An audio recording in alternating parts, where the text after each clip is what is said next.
There are many things that Radiants do that set them apart from the rest of the pack, and if you incorporate these same strategies, you will become a better player instantly and be well on your way to climb to Radiant yourself. That's why we're going to be breaking down what Radiants do that you need to do right away. But if you're looking to climb fast, we basically simplified the process for you recently with our brand new wall hacks course. It's basically going to tell you every single common position players like to play on every single map, and also how they'll look to reposition throughout the round so that you can essentially track players through walls. It sounds complicated, but we make it all simple to remember. We have a couple of easy tricks that our coaches have put together through their years of experience. Any one of you could be a game sense god. All you need is the right tools, which are available for you at Skill Capped. And if you don't believe us, we actually have a rank improvement guarantee, so if you don't climb, you don't pay. But what if I told you that Radiants aim fundamentally different than you do? You would probably be a little confused, but it's true. There is a really specific strategy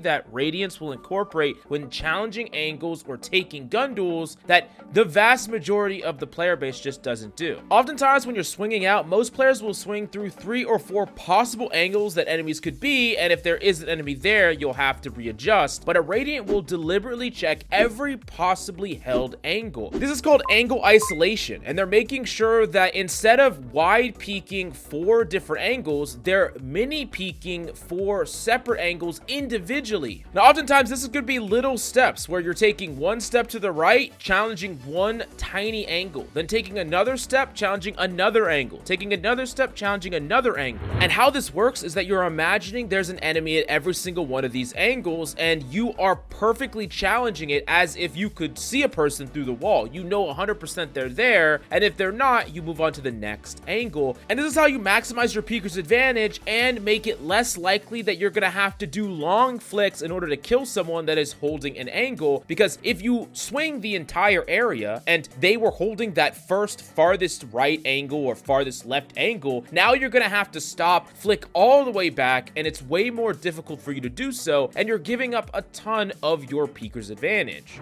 Now, something else that Radiants will do often is they're making sure to reset their hand often to the central mouse position. This would be your neutral position, and this is the one that you're the most comfortable at. If you ever do any aim training, if you ever warm up, if you ever start a game, whatever the case may be, your mouse always starts at the same central position, and any time that you are near the edges of your mouse pad, or any time that you're in an untraditional position where your wrist is more slanted, it's going to indirectly hurt your aim, and players forget that in the middle of a complex round where they're sliding along a wall, holding their crosshair close to the wall, or they turned on a flash, they're fighting someone else. Every time you clear a certain area and you have a moment of reprieve, you can reset your mouse to that central position so that your aim isn't all twisted and off outside of the norm, and then you're whiffing shots that you just normally would hit.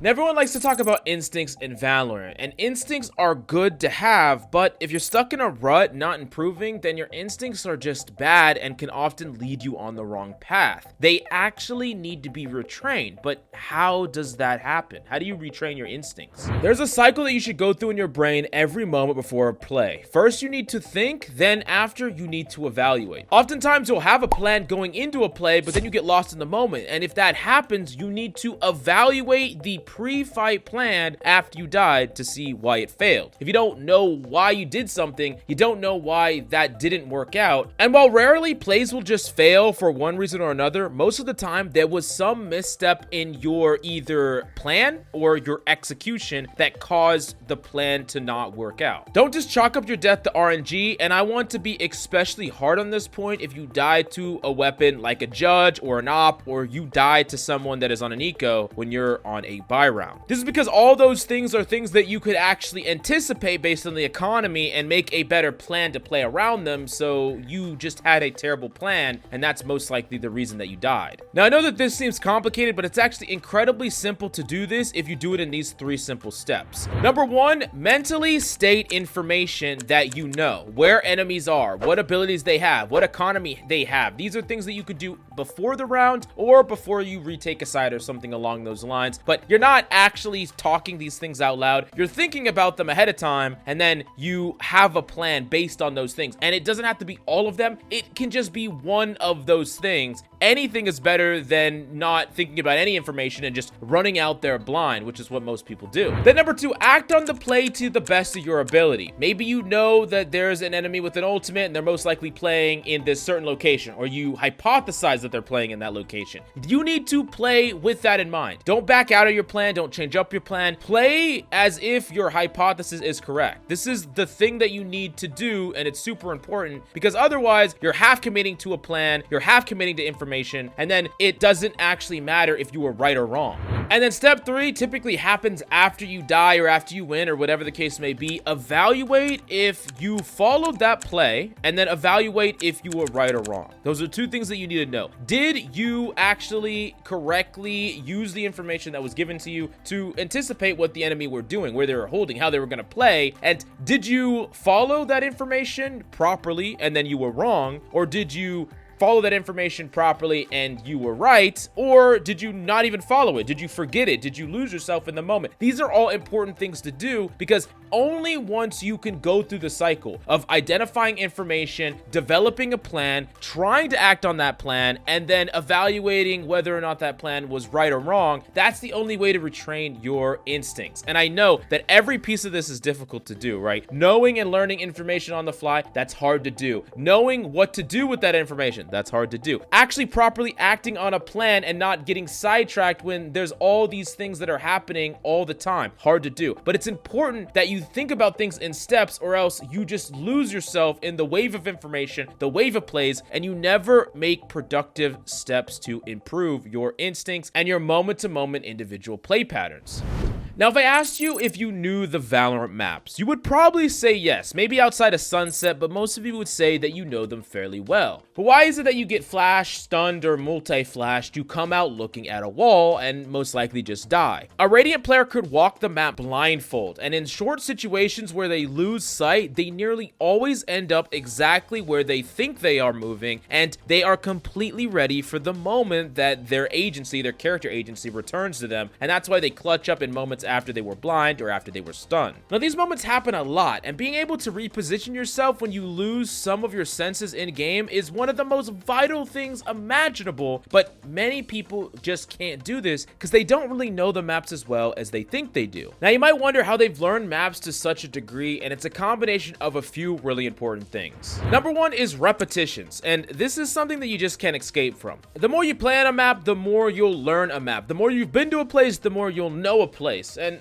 this is something that you can't really run away from, but if you don't do number 2 and 3, you could have played on a map hundreds or thousands of times and not really know it. And there's still a lot on the map that you don't even know that there's a box there, there's a corner there. But number 2 is fully exploring the map, and this could be best done in something like a custom game, and especially practicing your movement on the map. And what I really suggest here is trying to jump up on boxes, trying to make it so that you're jumping up like the short steps on Haven when through Garage, doing that quietly, practicing landing on top of things, jumping around the map, and even more importantly than this, practice certain types of peaks and types of executes that you would do in a game. Like, one of the big ones is like jumping out of heaven on A site. That's a really common one, but people sometimes miss what they're trying to hit. Or maybe you're doing something like peeking on top of Speedway when you're on Ascent, or whatever the case may be. You should be able to do these consistently. Don't fumble around the map. There are way too many players at various ranks that are still fumbling around the geometry of the map, and it's almost like they haven't explored it properly. You should know maps as well as you know your freaking room, right? If you had the lights turn off in your room, you could probably find your way to the nightstand, the light, the freaking snack drawer. I don't know what you have, but anyways,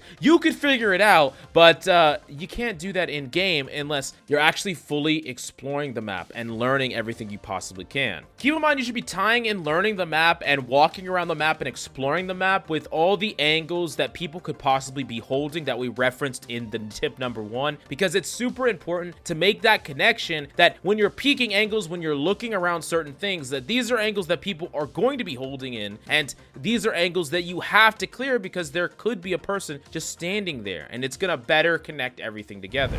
Now, something else that will happen to players in their games is that they will lose to a certain strat or execute. Maybe it's like a freaking KO knife into a flash, into a dash with a jet, and then you're just dead. And you die again and again and again. And you're just losing to the same strat over and over and over again. And you don't know how to counter it. It feels super strong. Radiant players are constantly thinking of ways to deny an enemy strat. Predict their strat. If the enemy is going for the same thing over and over again, pre-use utility. Understand how they're entering the site. Maybe they're just dumping every bit of their utility onto a site, and you're like, okay, I'm just gonna give it up. I'm gonna back off because living here is better than eating 7 pieces of utility to the face. And the thing that you need to try to do more than anything is, number 1, live. Make sure that you're not dying to the same strats over and over again. Repeated mistakes show a lack of adaptation, and that's gonna create more losses than anything else. It's okay to die to a strat or a weapon or something one time, but if you die to it again and again and again, there's always things that you could have done in the planning phase that we talked about in part 2 that is super important, so you would no longer die to that strategy, that weapon, whatever the case may be. Now, the second thing is figure out ways to deny the enemy's play, because you still don't want to give them a place for free. Even if they're dumping every single bit of utility, you don't want them to take that space for free. But I'll tell you this, it's a lot easier to deny something that you know is coming than it is to take something that someone is trying to defend. Okay, so if you have one molly, or maybe a molly and a stun, you can deny an entire team's worth of utilities trying to rush a site. It is incredibly easy, and if you can coordinate to even one teammate that will help you, or you just dump your abilities in the preemptive before they're trying to execute, you can deny things like this all by yourself. And then the exchange is crazy, where if an opponent tries to force it or a team tries to force it, you just shut them down, or you successfully defended against this strategy that felt overpowered. But the only reason you felt that way before is because you never adapted your play so that you wouldn't lose the same strategy. And here's a really great way to actually anticipate what an opponent's trying to do. Know enemy ultimates and know their economy. These are 2 easy things that you can do that allows you to predict what they're going to do far easier. Certain ultimates are going to deliver certain lines of play, like a lockdown ultimate, for instance, is going to incentivize certain types of pushes depending on the map you're on. And economy is also going to change how they're going to play. If they're on an eco, they're way more likely to be playing together. They're way more likely to rush something or slow walk as a giant group. This is super important for you to consider, and anything that you can do to gather information is worthwhile so that you don't get caught off guard. And if this means wasting an ability or 2 just so that you can safely peek an angle to gather information, it could be worth it, because on the flip side, you get caught off guard, killed or rushed down by pistols, and then you give up space and your team maybe loses because you were afraid to invest a really cheap ability that in hindsight was like not worth holding on to. Basically here, it's like die to something once, that was a good play. Die to something twice, and you're the one making a bad move. But the fifth thing that Radiants are doing that a lot of players are not doing, especially as you start to climb the rank, is Radiant players will play smarter and without an ego. Now, I understand that you might think that Radiant players have the biggest ego around, and a lot of them do have big egos. I mean, why shouldn't they? They have some of the best mechanics in the world, and they have some of the highest ranks in the world. But it is important to understand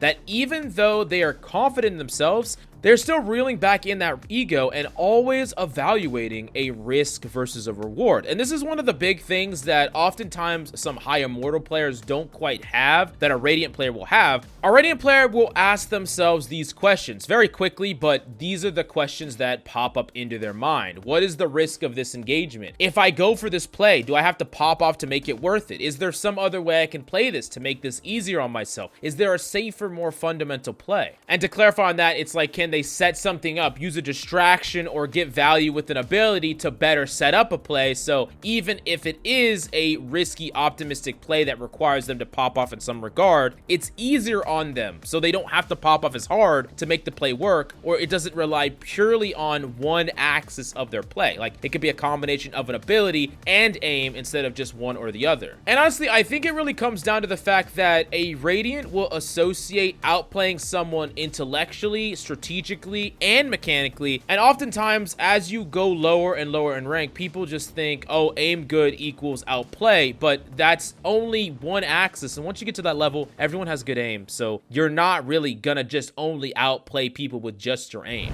Now, the next habit that pro players have is they often play or watch the higher level. And this is why Radiants are far more likely to watch pro play. They know what pros are doing, they understand what pros are doing, and oftentimes they'll try what pros are doing in Scrim's environment, and they'll learn the team-oriented strategy. Like, one of the things that happens as players climb the ranks in Valorant is if they ever go back and play at the lower ranks they used to be at, things feel slow. Executions feel slow, aim feels worse. This is really true in a Scrim environment as well, especially for tactics, strategies, rotations, reactions. All this adaptation stuff happens at a much faster rate in Scrims. So if you ever get to the level where you can Scrim, it's one of the things that can really level up your gameplay even further and improve your decision making on the fly much quicker and your overall understanding of the game.